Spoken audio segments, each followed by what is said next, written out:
What's up guys, I'm back. This time it's another tutorial, but not on Photoshop, on Cinema 4D this time. In this tutorial I'm going to show you how to create computer generated text in Cinema 4D and put it into a real life photo that you may have taken yourself or not. So you want to start by coming to Cinema 4D and opening it. You can use this in Cinema 4D either in R11, R12, R13 or any others. I'm using R12 in this case. So you want to go File New and create a brand new template. You want to come to the little gyro rotation image at the top here. You want to click it and you want to drag your mouse to the left until you get this to get straight on view. And you want to go up to your render settings, which is the little I don't know what you call that, but yeah. You want to click this. This is your render settings. You want to go to output, width 1280, and the height 720. You want to go to anti-aliasing. Then you want to go to the top one and change it from geometry to best. You want to go to options. You want to click on effect. You want to put ambient occlusion on and global illumination on. Both of them should be ticked, and save should be ticked.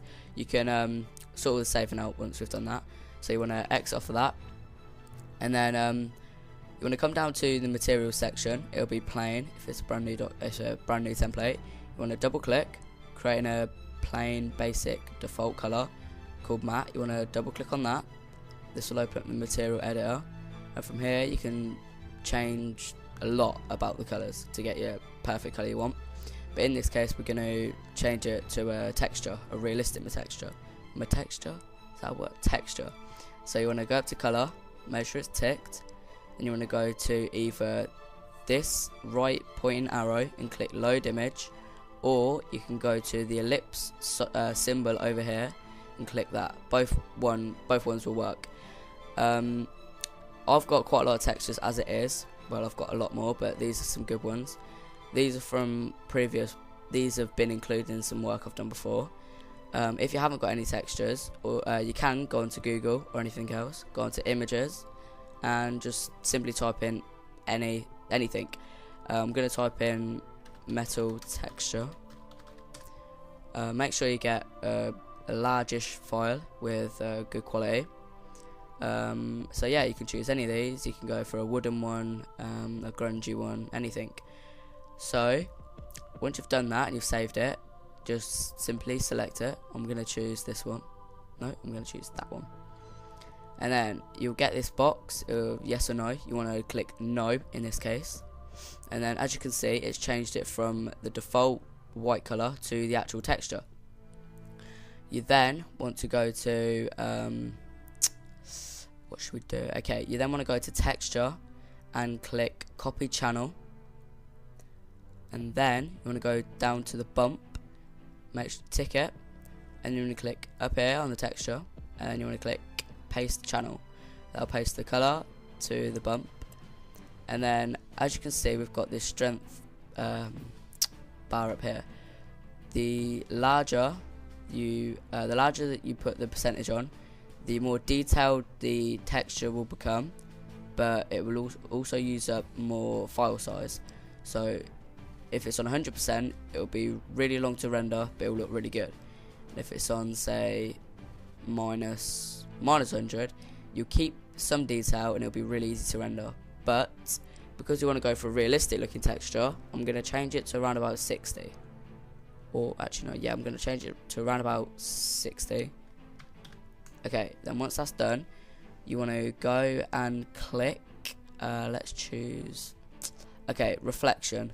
If you've got a texture which in real life would look good with reflection, like any light hitting it and reflecting off, tick the reflection and then we can change it.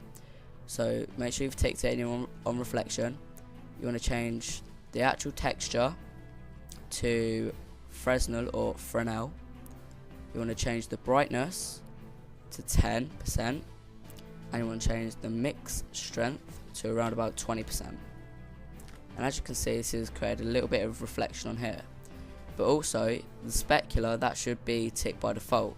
If you untick this, it will make a slight difference. It will change, or it will add or remove a slight light, giving it that spherical look. I'm going to keep it on for this case. You can change it, but I'm just going to keep it as the default settings. Okay, then once that's done, you want to exit that, and from there we're going to make some text. You can put this onto any shapes or anything you've made previously in Cinema 4D, but you may have to change around some settings, which I'm going to show you now. So we want to come up to Mo Graph, you want to click on Mo Text, and you want to go to Align at the bottom right on the attributes and put it to middle. You then want to go to the text box, and you want to change this to anything, and we're going to call it realistic. Wait, capitals, yeah. Okay, realistic. I can spell, I promise you. And then going to put the height down to about 150, and zoom out a little bit by using this little symbol up here, or your little scrolly button on your mouse if you've got one. And then we're going to change the depth to around about 60, and then we're going to change the font. So come down to the font button and click that. What I find a really good font is, nice and simple, is Adobe. Type in Adobe Gothic STD. So when you click that, click OK, and it will give you this rather cool looking text. Voice break. And then you want to go to this little cube image up here. You want to click, and then you want to select the plane icon. This should automatically be set at a certain height, and it should be just under your text. If it's not, use these arrows to move it around so it's just border on the bottom of your text. You then want to change the size of this plane. So you want to go to this orange little cube here on the right side, click and hold and drag it out. And for the same, you've got one up the back here ever so slightly, if you can see it. You want to click and hold that one, just drag it out ever so slightly, that one a bit bigger. And then you want to get your material we've made and hold and either drag it straight onto the image, or you want to go straight up to the layers and hover over your text or your shape until you get the drop down arrow, and then let go. As you can see, with text it does look a bit weird, so make sure you're selecting your material or colour on the correct layer, so my text layer and the colour. Then you want to come down to the attributes and down to projection and click cubic. You can have a mess around with different ones. Some will look bad, some will look good, but trust me, cubic looks really good. So then once you've done that, you want to click off. You want to come up to the little light with 4 arrows. You want to click, oh god, no, my bad. You want to click and hold the button and select light. You then want to go to the light up here on the light layer, select shadow, go down to the shadow, the drop down arrow, and then click shadow maps soft. Okay, from here I'm going to show you some different views of how to view your work or your work plan or whatever. Up here you'll see like a little square with a black line just above it. Click this and it will come up with 4 separate windows. You may be able to see it already, but this is the main viewing window perspective. This is your top, so it's looking down on the image. This is the front, so we're looking at the front of the image, and obviously the right, so we're looking from the right of the image, or that side, whatever. If we select the light, as you can see, it's this sort of cross-looking image. If we click on the arrow and drag it up, and we click on the blue arrow, drag it across. Actually, I'll bring it to the left, sorry. As you can see, it's changing up in the top perspective window up here. So you can zoom out, so make sure you click on either window and use your scrolling button on your mouse or your little arrow up here. You can move around also using this square with 4 triangles. So selecting the light, you want to just get it so it looks around about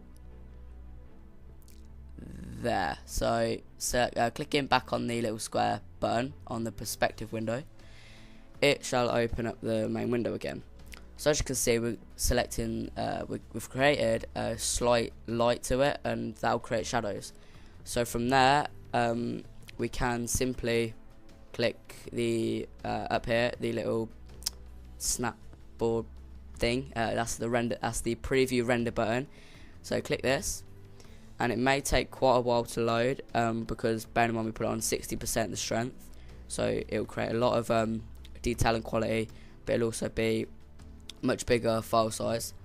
So wait for that to load. Yeah, it's loading quite quickly, as you can see. You can, instead of using text, you can put it on shapes.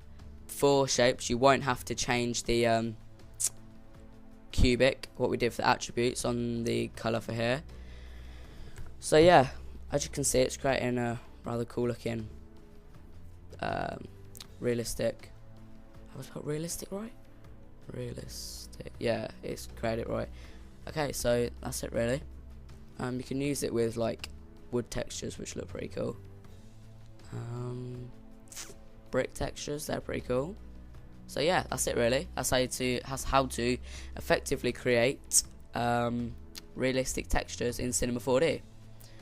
But what most people don't realise with Cinema 4D is there's so much preset colours and default colours actually within the software.